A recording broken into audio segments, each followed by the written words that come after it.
If you remember, Brave New World pretty much covered the whole world except a few outposts, which they called outposts. And there was another area which they called, what did they call that? Where the so-called savage came. What did they call that? Where the savage came from? I forget what did they call that area. Doesn't matter. Something like where they put Indians, Red Indians, reservation. I think they call it reservation. So, reservation, by the way, is something resembling our life now. And in the new world, everyone's living this new way of life, where there are no mothers, there are no fathers. Children are produced in a factory.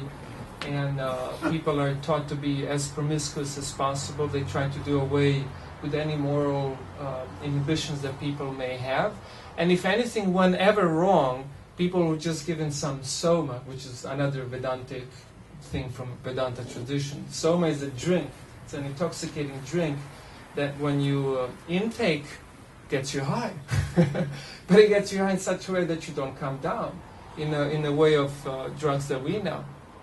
So it's just awesome. It just boosts your sensual powers and everything. You have a wonderful experience and everything's fine. So if anything ever goes wrong, you just pop a soma.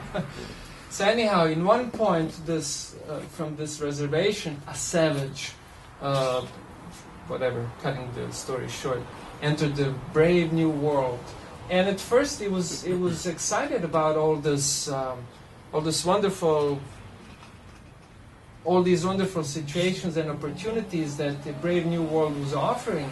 And he loved the soma like everyone else. It's just you take some soma and everything's fine. And, people will spend their days playing games which are quite, when you look at it, kind of dumb. Just like, toss a ball up there and then the ball goes down and then it hits a thing that's spinning and then the ball shoots out and then you go get it. That's the game. But hey, when you're on soma, everything's fine. Everything looks interesting. So to Savage, all this was interesting, and even develop an interest, a liking for a particular girl who also liked him. And in one point, he was sort of insisting that they have a relationship that's not just based on a carnal relationship, where they just enjoy each other's bodies, but, he tried to take it to a different level, to something more profound and deeper. And she was like, "What's wrong with you?" She was puzzled as to why was he behaving in such an antisocial manner. And then, as he continued to behave like this, she would tell him, "Well, take some soma, take soma, everything will be fine." And so anyhow, in one point, he started to critically think about this world. He came to the point of intense contention. And the contention was the contention between that which that makes sense, that's logical, that's true, and between that which gives pleasure. So soma, you could be as dumb as, as a doorknob. But you take some soma and it doesn't matter whether you're dumb or not. You feel good. But he was saying, I don't want to be dumb and just feel good.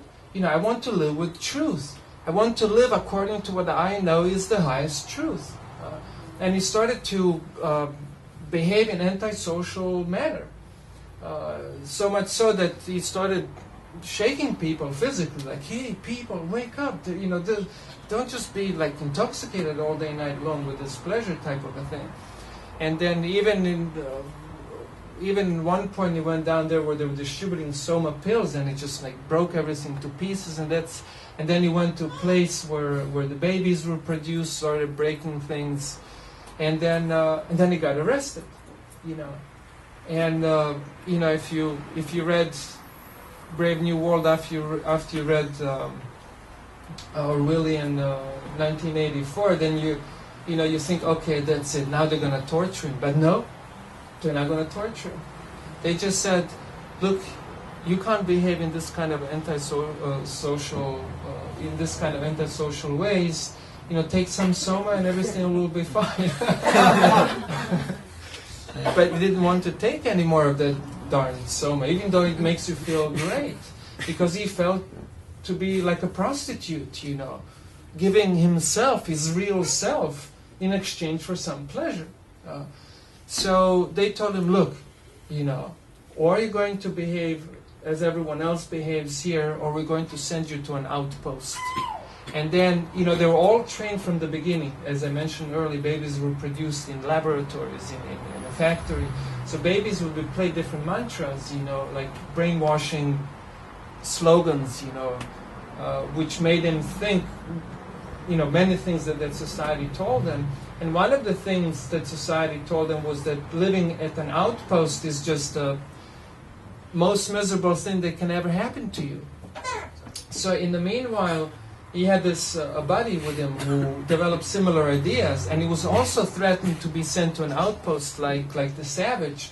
So the other guy gave in, and he chose rather to be a prostitute. Prostitute in a intellectual way. But the savage, no. He said, whatever, I'm sorry, I can't sell my soul like this, Send me to the outpost. And they sent him to the outpost, and this is a beautiful place. Outpost is rather a beautiful place, It's a little island, and there's fertile soil, there are plants, there's water around. And then he starts doing what many Americans are nowadays doing, started to grow his own food. And I thought, that's pretty cool.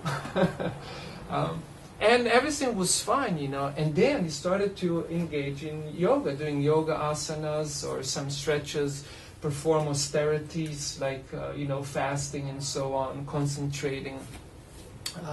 Started to develop his truthful self, started to practice the truth. But the people from the brave new world did not leave him alone. They thought that guy was interesting. So they would go in their vimanas, what you call it? Airplanes. Airplanes, yeah, some kind of flying devices. They would go there and they would just look at him like, like sometimes people when they go to a zoo and they look at an animal, and then if the animal is too sleepy or too lazy, they throw some food at the animal. Move, do something, roar. I want to see you roar, lion. So they were doing this to him, like, okay, move, do something, say, make a sound. And they would throw things at him, And this became very much annoying to him, very much annoying. So again, he was experiencing the same old tension. Should he give in to going back to the new world, or should he stay true to himself? And again, he decided to stay true to himself. And depression became so acute. The societal pressure, these people were driving him so nuts that he actually ended up, and this is the most far out thing in the book, he ended up killing himself. He hung himself at this outpost. Died. And I saw that this was of course, killing oneself is a morbid thing, always. But it's a brilliant way to finish this book, because it leaves you with this dilemma.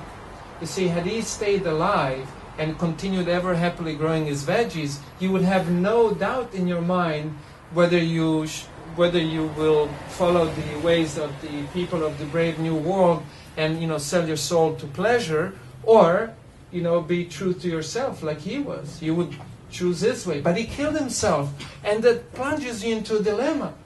What's my position here? What am I living for? Am I ready to pay the price? How do I cope with this dilemma? I remember first time I read this, whatever my age was, teenage.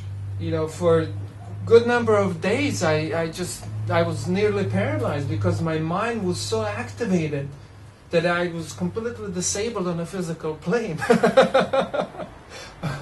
Because it really brings this dilemma to your attention, and forced this question upon me. what is my choice in life? Sell my soul to pleasures, or when it comes to the point where the pleasure divorces the truth, which path do I take? And it's a really important dilemma. You find this. Just one example. First, I didn't grow up in this country. I came to the United States of America in spring of 1999. So this is 13 years ago. So 13 years ago, in America, to speak against consumerism was equal to social suicide. You were considered an anti-American element. Because this country was, that's what I was, they were trying to brainwash me. They were trying to tell me that this country was founded on this principle, constant production and consumption. And that's what made this country great.